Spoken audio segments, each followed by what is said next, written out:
नमस्कार, जन उत्तराखंड में आप सभी का स्वागत है। मैं हूं प्रभात। सबसे पहले नजर हेडलाइंस पर। दिल्ली में लाल किले के पास कार में धमाका, 10 से ज्यादा लोगों की मौत, 30 घायल। पार्किंग में खड़ी गाड़ियां जली, ब्लास्ट की वजह साफ नहीं।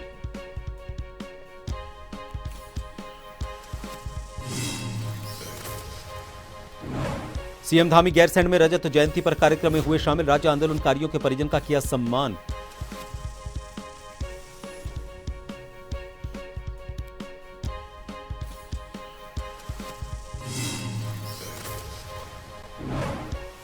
मुख्यमंत्री धामी की घोषणाओं को लेकर सरकार सख्त, मुख्य सचिव आनंद वर्धन ने की समीक्षा बैठक, 3 दिन में मांगी प्रगति रिपोर्ट।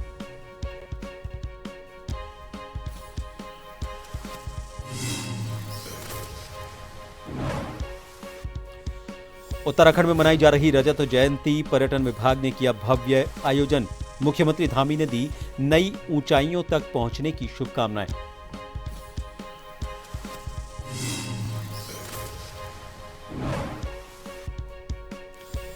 और हरिद्वार में जंगली हाथियों ने स्कूल बस को घेरा, सूझबूझ से टला हादसा, हाईवे किनारे बनी झोपड़ियों में तोड़फोड़ की।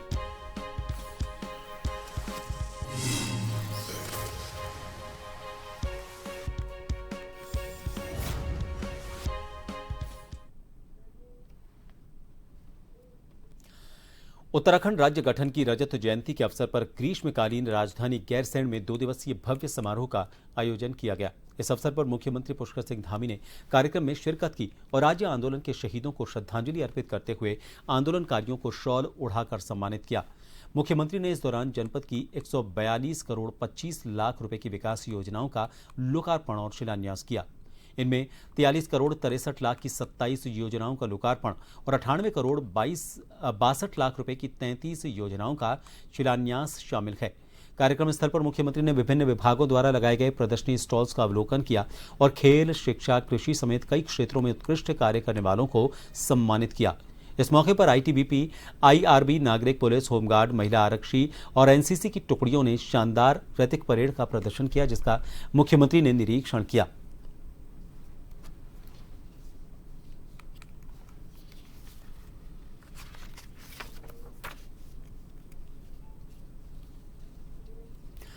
उत्तराखंड राज्य स्थापना दिवस के अवसर पर प्रधानमंत्री नरेंद्र मोदी देहरादून पहुंचे। यहां पर उन्होंने राज्य को लगभग 800 करोड़ रुपए की सौगातें दी। प्रधानमंत्री ने इस दौरान कई विकास परियोजनाओं का लोकार्पण और शिलान्यास किया और राज्य के 25 वर्षों की उपलब्धियों की सराहना की। कार्यक्रम के बाद मुख्यमंत्री पुष्कर सिंह धामी ने प्रधानमंत्री के दौरे को ऐतिहासिक बताया। उन्होंने कहा कि प्रधानमंत्री के दिल में उत्तराखंड बसता है। मैं समस्त उत्तराखंड वासियों की ओर से उनका हृदय से आभार व्यक्त करता हूं कि वे हमारे इस विशेष दिन पर उत्तराखंड आए और जनता को संबोधित किया।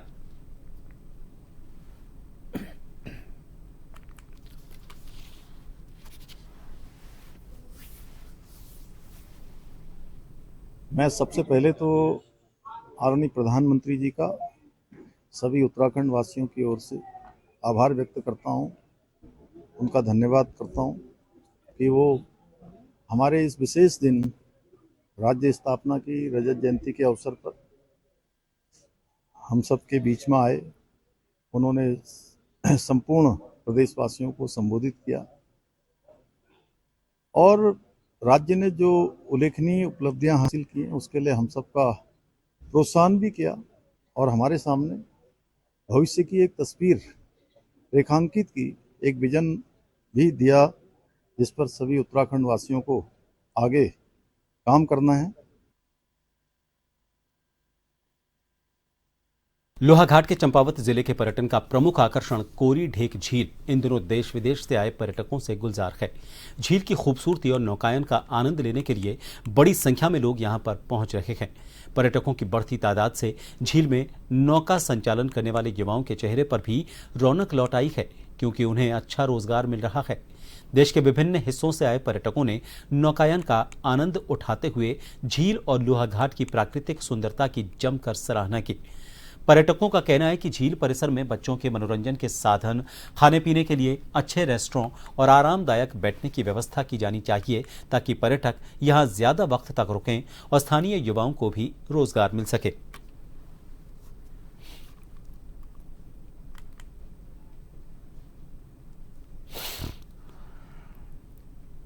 बहुत अच्छा लगा प्रोग्राम तुम्हारा, और तुम्हारा जो वेलकम है ना यहाँ पर, वो बहुत ही अच्छा लगा मुझे। जो एक अगर गाइडर भी हो ना, बड़ा अच्छा रहेगा।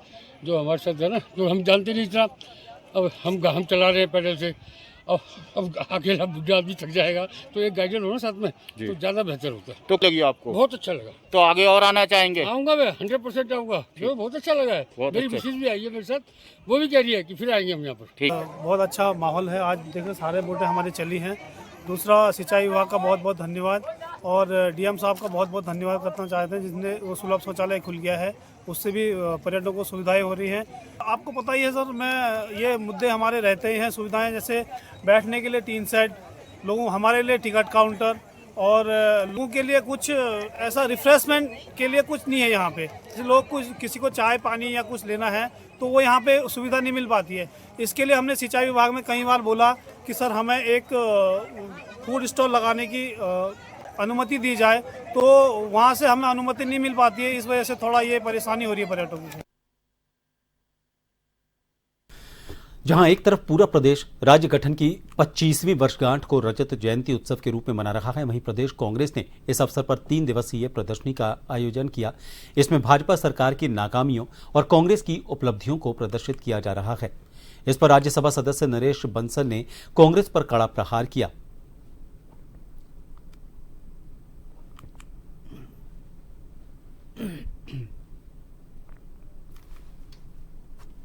पता है, कांग्रेस की राजनीति का स्तर बहुत गिर गया है। जैसा नेतृत्व होता है वैसी राजनीति होती है। उनके नेता किस किस प्रकार से प्रधानमंत्री जी के लिए और लोकतंत्र की संस्थाओं के लिए, कभी हमारे जनरल रावत जी के लिए सड़क के गुंडों का इस्तेमाल करते हैं, कभी मौत के सौदागर बोलते हैं, कभी खून के सौदागर बोलते हैं, कभी राइफल का बोलते हैं। किस प्रकार की झूठी चीजें बोलते हैं, और जनता भी अब उनको गंभीरता से नहीं लेती। राज्य गठन के 25 वर्ष पूरे होने के उपलक्ष्य में राज्य सरकार द्वारा देहरादून में FRI परिसर में भव्य मुख्य कार्यक्रम आयोजित किया गया। इस अवसर पर प्रधानमंत्री नरेंद्र मोदी ने शिरकत की और राज्य हित में कई विकास योजनाओं का शिलान्यास और लोकार्पण किया। हालांकि इन घोषणाओं को लेकर प्रदेश कांग्रेस ने असंतोष जताया। प्रदेश कांग्रेस उपाध्यक्ष सूर्यकांत धस्माना ने कहा कि आपदाओं से जूझ रहे प्रदेशवासियों की प्रधानमंत्री से बड़ी उम्मीदें थी, लेकिन उनकी अपेक्षाओं पर पानी फिर गया। उन्होंने कहा कि प्रधानमंत्री ने युवाओं के रोजगार, महिलाओं के सशक्तिकरण और आपदा पीड़ितों के पुनर्वास के लिए कोई ठोस पैकेज नहीं दिया।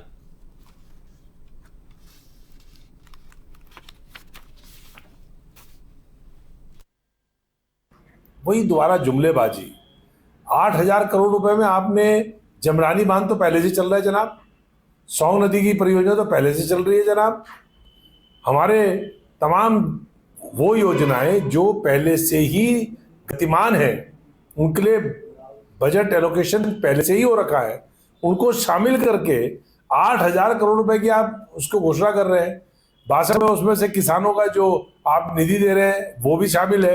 राज्य की सरकार या तो गुमराह कर रही है प्रधानमंत्री को। अरे भाई, जो परियोजनाएं पहले से चल रही हैं, जिनके लिए बजट एलोकेशन पहले से ही हो रखा है, उनको भी अगर आप दोबारा से इस प्रकार से अगर उसका घोषणा करेंगे, तो मैं समझता हूं अगर लोग आपको जुमलेबाज कह रहे हैं तो उसमें कोई गुरेज नहीं है। कल जो उन्होंने किया है, या तो होने वाली योजनाओं का शिलान्यास किया है, या जो योजनाएं पूरी होगी उसका लोकार्पण किया है।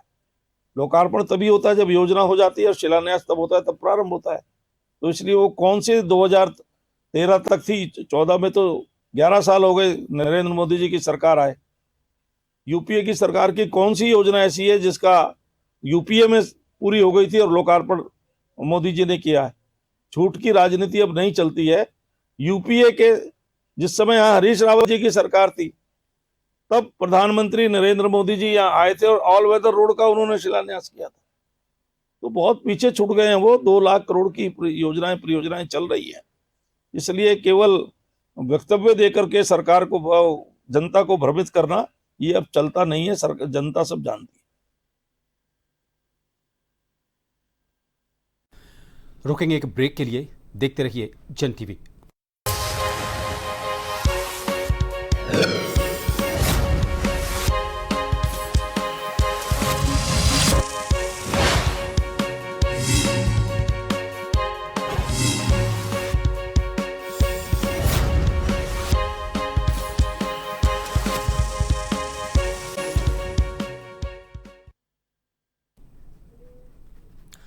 ब्रेक के बाद एक बार फिर आप सभी का स्वागत है।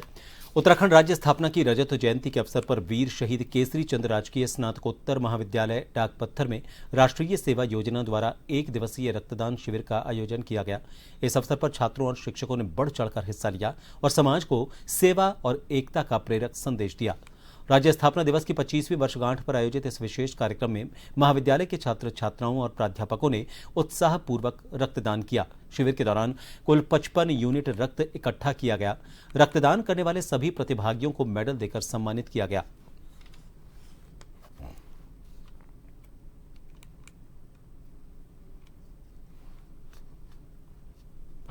वीर शहीद केसरी चंद राजकीय स्नातकोत्तर महाविद्यालय डाकपत्थर में उत्तराखंड स्थापना दिवस की रजत जयंती महोत्सव के शुभ अवसर पर आज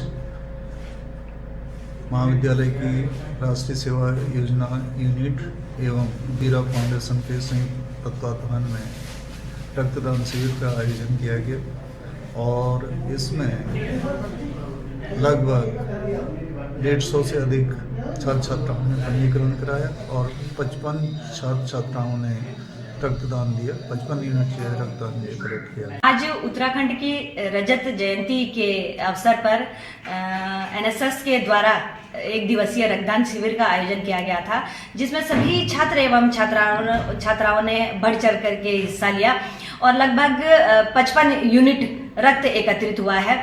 और मैं सभी युवाओं को तो धन्यवाद देना चाहूंगी ही, साथ में उत्तराखंड के लिए जिन आंदोलनकारियों ने अपनी जान न्यौछावर की है, मैं उनको भी याद करना चाहूंगी। राज्यसभा सदस्य कल्पना सैनी ने आज अपनी सांसद निधि से कराए जा रहे विकास एवं निर्माण कार्यों का निरीक्षण किया। इस दौरान उनके साथ नारसन ब्लॉक के खंड विकास अधिकारी सुभाष सैनी भी मौजूद रहे। सांसद ने सबसे पहले ढंढेरा के देव एनक्लेव के गली नंबर 1 में बन रही इंटरलॉकिंग सड़क का निरीक्षण किया। यहां उन्होंने निर्माण की गुणवत्ता और काम की प्रगति की जानकारी ली। इसके बाद वो मखदुमपुर के इंटर कॉलेज पहुंची और वहां कराए गए निर्माण कार्यों का जायजा लिया।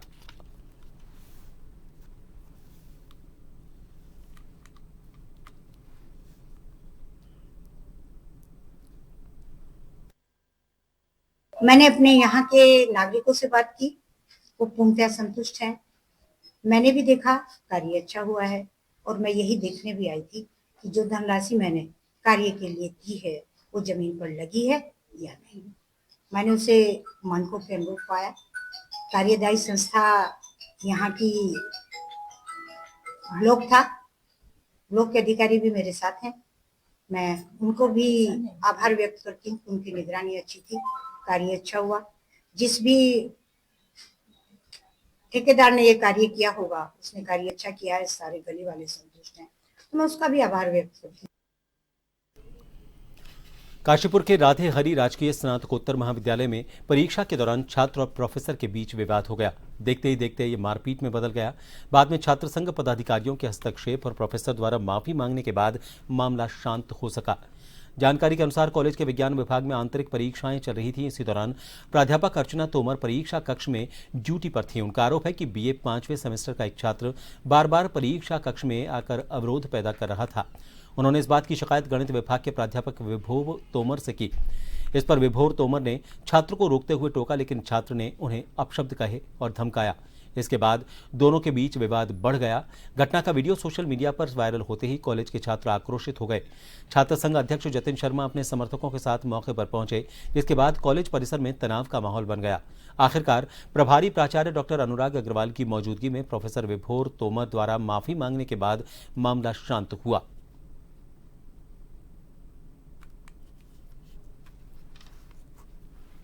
आज प्रातः सत्र में मैं अपनी कक्षा में था, मैं क्लास ले रहा था।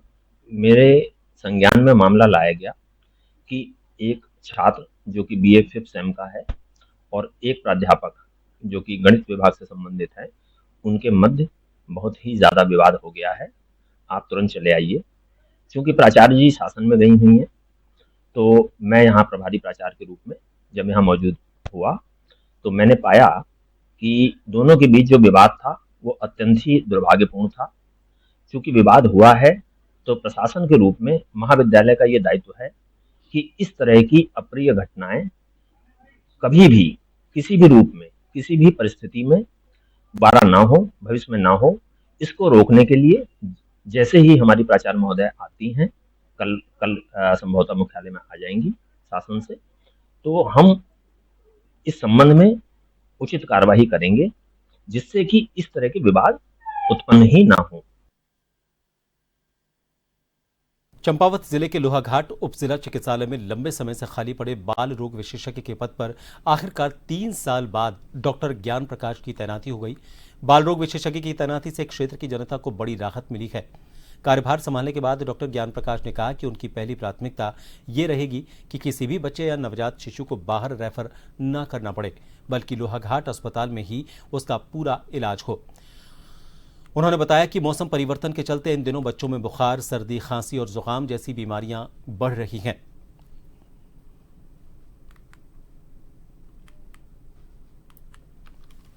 और लोग हमारी सुविधा से काफ़ी संतुष्ट थे। और अभी बीच में 2 साल के लिए पीजी करने श्रीनगर मेडिकल कॉलेज में चला गया था, क्योंकि पीडियाट्रिशियन के पोस्ट पर सीएमओ साहब ने फिर से हमें लोहाघाट अस्पताल में ही ज्वाइनिंग दे दी है। और हमें यहाँ लोगों का ढेर सारा प्यार मिल रहा है। इससे हम यहाँ की जनता का ढेर सारा आभार व्यक्त करना चाहते हैं कि हमें इनके द्वारा ये मोटिवेशन मिला कि अगर मुझे कोई पहाड़ का अस्पताल मिले तो मुझे लोहाघाट ही मिले।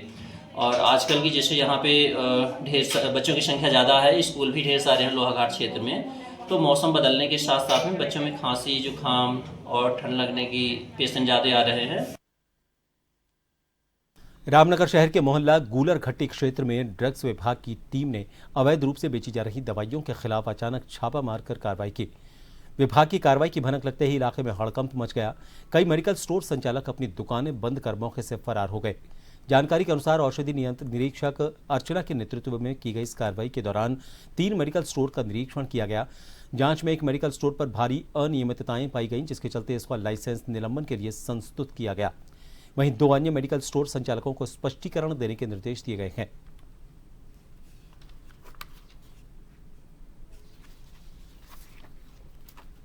आज हमारे द्वारा अभी तक 3 मेडिकल स्टोरों का निरीक्षण किया गया है और इसमें हमारे द्वारा जो मना प्रभावी दवा हैं उनका क्रय विक्रय को देखा गया है और उनका रिकॉर्ड की जांच की गई है। इसके अलावा एक्सपायरी बॉक्स मेंटेन है कि नहीं है और जो ड्रग्स हैं वो जो मेडिसिन हैं वो प्रॉपर टेम्परेचर पे उनको रखा गया है कि नहीं रखा गया ये भी देखा गया है। फार्मासिस्ट की उपलब्धता वहाँ पर होनी चाहिए, उसकी उपस्थिति होनी है ये भी सुनिश्चित कराया गया है। इस 3 निरीक्षणों में से एक पे अनियमितताएं पाने के कारण उसको मौके पर निलंबित करने की संस्तुति की गई है। बाकी 2 जगह पर स्पष्टीकरण के लिए उनको कहा गया है। ग्राम्य विकास मंत्री गणेश जोशी ने उत्तराखंड राज्य स्थापना दिवस के रजत जयंती के अवसर पर सर्वे ऑफ इंडिया ऑडिटोरियम हाथी बड़कला में ग्राम्य विकास विभाग द्वारा आयोजित दीनदयाल उपाध्याय ग्रामीण कौशल्य योजना के अंतर्गत अलुमनाई मीट 2025 में बतौर मुख्य अतिथि हिस्सा लिया। इस दौरान उन्होंने प्रशिक्षण पूर्ण कर चुके अभ्यर्थियों को प्रमाण पत्र और मेडल प्रदान कर सम्मानित किया। कार्यक्रम में योजना के अंतर्गत पूर्व में प्रशिक्षित और वर्तमान में रोजगाररत 150 से ज्यादा अलुमनाई ने हिस्सा लिया।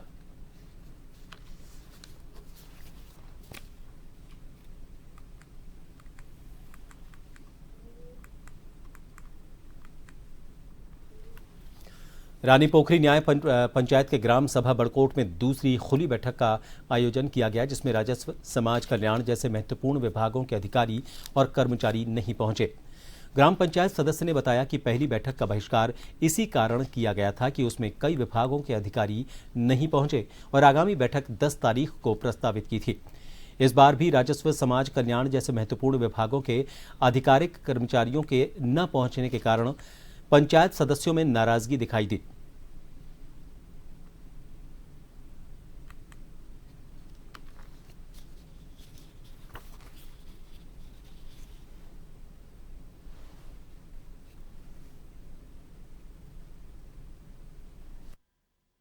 हमारे द्वारा सभी अधिकारियों को ज्ञापन दिया गया था, बट कुछ समस्या होने के कारण वो नहीं पहुंच पाए। लेकिन अब प्रस्ताव तो हमारे पास मेनली वही हैं, सिंचाई से रिलेटेड और नहरें हैं, सड़कें हैं, बिजली पानी है, वही आई है प्रस्ताव। तो उसी के गौशाला के लिए आया है, वही सब आया। इन सभी खबरों के साथ फिलहाल के लिए इस बुलेटिन में इतना ही। नमस्कार।